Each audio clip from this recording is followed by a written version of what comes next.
the biggest block for me was shame. Because in my family, I've noticed that shame was the block for everyone. Like, we were not hugging each other because we were ashamed to kind of open up and express that, let's say, love for each other. But at the same time, when I made a deal with my mother, like every time when we will not see each other for a longer time, we will hug each other. I've noticed that the first time I hugged her, she started crying out of most probably that pure love for her child. And that's where I've noticed how much healing, how much healing it can be when you just overcome a little bit something that feels hard and unpleasant, but you know that it's necessary.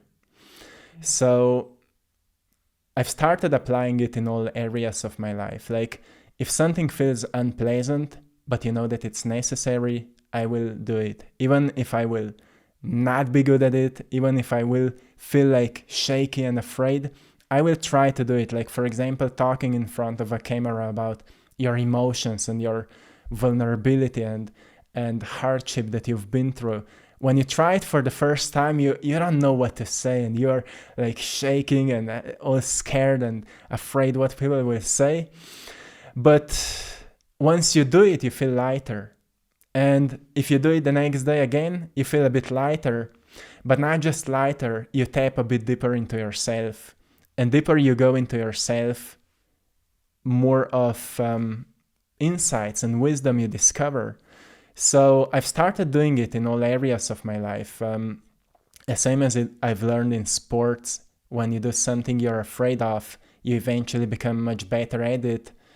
When I've started making these videos, I've noticed if I share more of myself, I will become better at expressing myself. And then I needed to take this approach to my relationships. Let's be more open, let's be more connected. And if I share more of that, maybe I can become better in relationships as well. And I've noticed while my relationships started transforming, I've started meeting people who are more open and emotionally, let's say, connected with themselves and ourselves. Because I think the biggest challenge for us is that we are not connected to our emotions, that we became completely senseless. Like, we're living in a senseless society where if you say someone, like, I think that you are in pain, like, I feel that something is wrong, that person will most probably say, what are you talking about? I'm completely okay.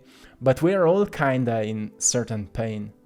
But because we are afraid that people will be judging us because we are suffering, we rather close ourselves down. So the point is that we don't feel safe where we are, and we need to learn to firstly feel safe in our own bodies and to recognize what we feel and what was the cause of those emotions, to find awareness around the cause and effect, to recognize, okay, that's what created it. Like, if I have the lack of energy, most probably I will feel much lower emotions. I will feel more sad. I will be easily triggered. And we soon start recognizing the patterns. Okay, if I have the lack of energy, I feel more negative emotions. Let's take care of my energy. What is causing me to have the lack of energy? Do I need to take care of my sleep? Do I need to take care of my diet? Do I need to take care of my daily routines to structure something? So I can be more present with myself and maybe live a life in a bit higher energy, with a bit more enthusiasm, with a bit more of passion for something. And of course it leads us then to finding out what we are enthusiastic about, what we are passionate about. At some point I've discovered I'm really passionate about making art. I'm passionate about self-expression, because I'm sure somebody is somewhere who's dealing with something I was dealing with in the past, and maybe my voice can uplift that person to recognize he or she is not alone, and there is a way out of that. And it awakened a strong passion for me, a strong sense of purpose for me to keep up. And more I was becoming passionate about it, more I was driven to wake up in the morning. Let's share something with the world. Let's learn something new. Let's get myself into new experiences, to find new lessons. And it kind of inspired me for growth, for whatever new can find me today. So I think if we want to overcome any kind of emotional blocks, we firstly need to become aware that we are emotionally blocked. And we need to have someone that can be like a inspiration for us, that there is a way to live more openly, more consciously, more inspiringly, more passionately, more enthusiastically. And when we find those people, we can start studying them, like what they are doing differently than we are doing. And as we start doing that, we can start applying the similar things that they are doing. And suddenly we plug ourselves to that whole new energy that inspires us to make a change. And we can only experience a change when we make a change, when we change something in our lives. And I think when we start doing that, our whole life starts changing, because everything runs under the law of cause and effect. And when we start applying those new changes, we start causing new effects. And that's where we start experiencing changes and meeting those new incredible people and manifesting new results and experiencing more inspiration. And most probably at some point, we all come to the sense of a calling that comes from within. It doesn't come from conditioning, like you should put yourself onto a YouTube because there's someone that needs your help. You experience it internally because you know through what you've been, and you only want to do it because you know how painful it is if you don't have the right guidance. And once you get it and you've taught yourself how to get out of a certain painful, let's say, emotional situation, you want to help someone because that's what we naturally do. I think that's our inner native intelligence that's kind of guiding us to be helpful for others, to be practical for others, to be valuable in the society. Because if we look animals, they're doing that. They're constantly there for one another. If you find a flock of birds or a group of lions or whatever, you find they're standing there for one another. They are protecting each other. And we've lost it because of ego, because we've closed ourselves down, because we've been hurt in the past. And because of all those hurts, we've become senseless. And when we become senseless, we lose the compassion for one another. We can't be kind if we're angry. We can't be positive and, uplifted if we're all closed down. So at some point we need to open up. We need to find someone or something that can help us to feel safe in what we feel, and to say that it's completely okay to feel whatever I feel, because the only way to healing is through feeling it. The only way to release something is to firstly feel it, to connect back with your body and feel whatever you feel, and then find a way to release it.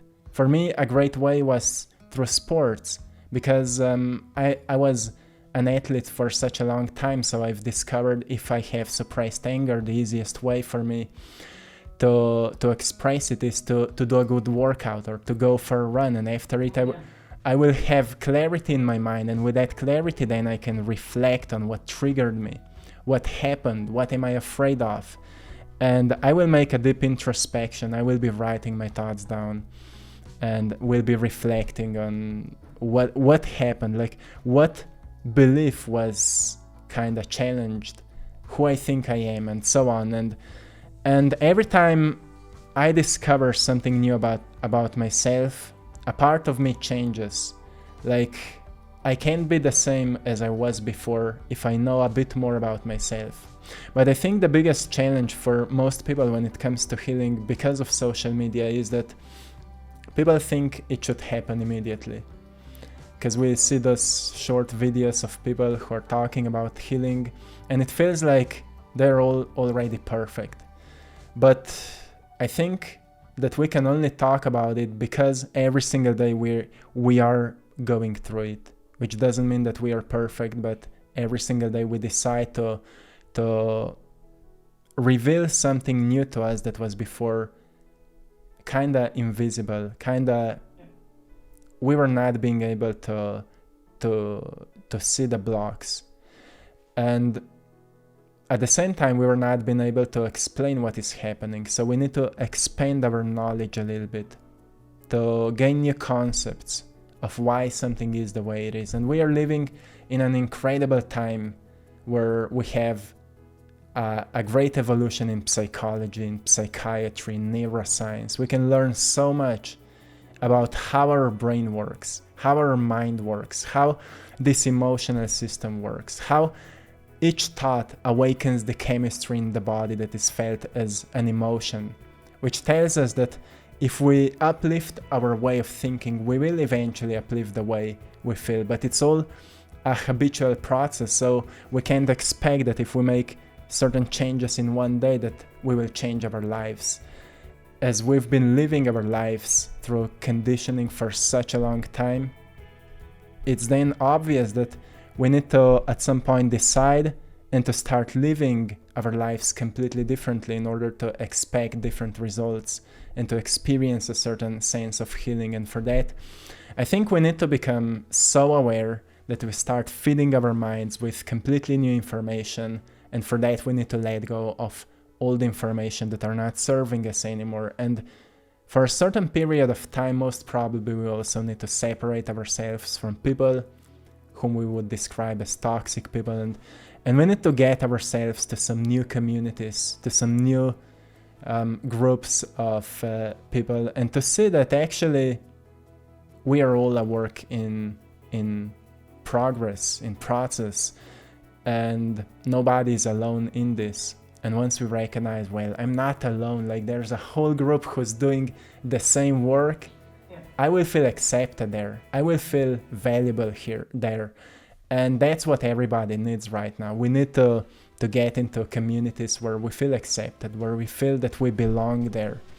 And once we do it, we will naturally feel stronger, and we will naturally feel inspired to let go of anything else that may still kind of feel like I can't be myself.